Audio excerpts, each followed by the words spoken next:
Want to use CapCut Pro for free? Here is a simple method.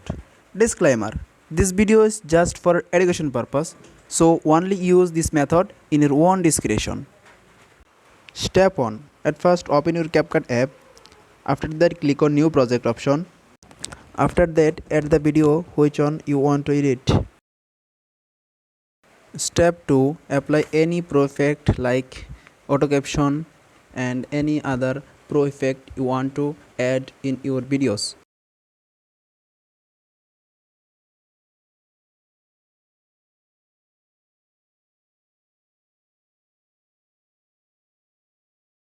Step 3. Make it full screen. Expand the preview window to remove distraction. Hide the editing interface for clean view. And after that, turn on your phone screen record option and screen record the video you edited, and after that save it, and then cut out the unexpected and unwanted part from your video in any other free video editing softwares like InShot and many others. And that is how to use CapCut Pro for free.